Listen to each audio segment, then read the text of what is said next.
Friends welcome to my channel రాగా blog. ఇవాళ నేను మీల్ మేకర్ కర్రీ చూపిస్తున్నాను. మీల్ మేకర్ కూర్మా చూపిస్తున్నాను, సోయా చంక్స్ కర్రీ. సో ఇది ఒక 20 నిమిషాల్లో అయిపోతుంది. అన్ని ఇంట్లో అయిన ఇంగ్రీడియంట్స్ తోనే నేను చెప్తున్నాను, బయట నుంచి తెచ్చేవి ఏమీ లేవు. సో త్వరగా అవుతుంది. అండ్ ఈ కర్రీ వచ్చేసి మీకు రోటీ, పుల్కా, చపాతీ, జొన్న రొట్టె, వైట్ రైస్, బిర్యానీ, పులావ్ అన్నిటికీ కూడా బాగుంటుంది.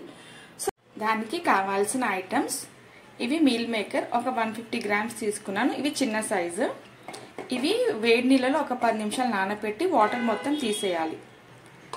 ఒక పెద్ద ఆనియన్ ఇలా సన్నగా కట్ చేసుకోవాలి. కొత్తిమీర, కరివేపాకు, 2 పెద్ద టొమాటోస్ని మిక్సీ పట్టుకున్నాను.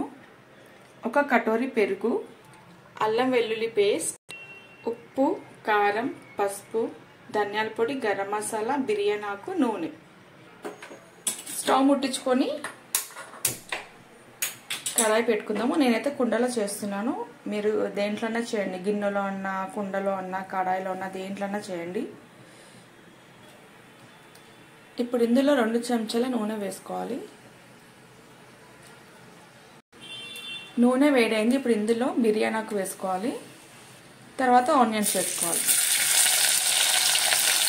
కొంచెం కొత్తిమీర, కరివేపాకు కూడా వేసుకొని ఇవి ఫ్రై చేసుకోవాలి. కొంచెం బ్రౌన్ అవ్వాలి.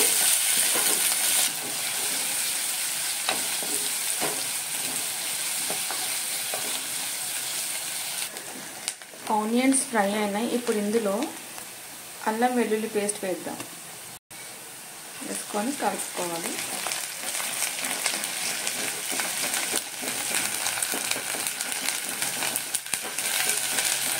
ఇప్పుడు మీల్ మేకర్ మొత్తం వేసేసుకోవాలి.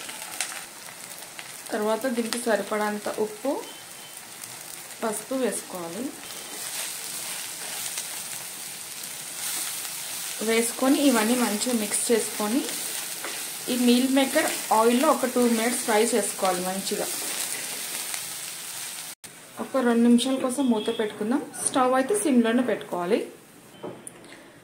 2 మినిట్స్ అయింది. చూడండి, ఇలా బ్రౌన్ అవ్వాలి. సో అప్పటి వరకు మనం ఫ్రై చేసుకోవాలి. ఇప్పుడు ఇందులో కారం వేసుకోవాలి, కలుపుకోవాలి. కలుపుకున్న తర్వాత ఇప్పుడు ఇందులో ఈ టొమాటో ప్యూరీ వేసేసేయాలి. వేసి మళ్ళీ ఒకసారి మంచిగా కలుపుకోవాలి.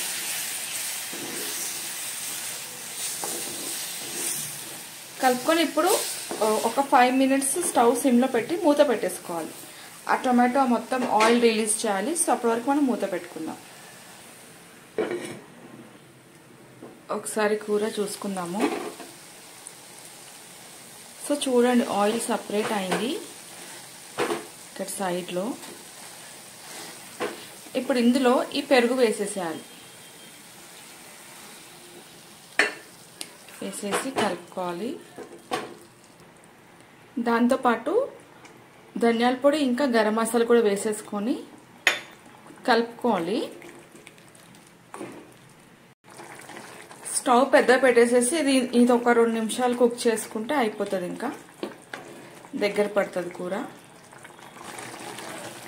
చూడండి, ఇది దగ్గర పడింది. ఇంకా నేను స్టవ్ ఆఫ్ చేస్తున్నాను.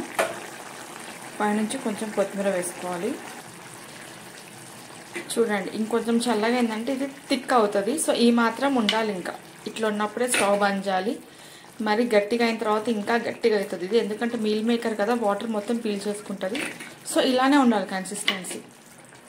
సో ఈ కర్రీ మీకు చపాతీ, జొన్న రొట్టె, పుల్కా, రోటీస్కి, వైట్ రైస్కి, బిర్యానీకి కూడా బాగానే ఉంటుంది. సో ఈ రెసిపీ ట్రై చేయండి. ట్రై చేసి ఎలా నాకైతే కామెంట్ చేసేయండి. Thank you for watching my video.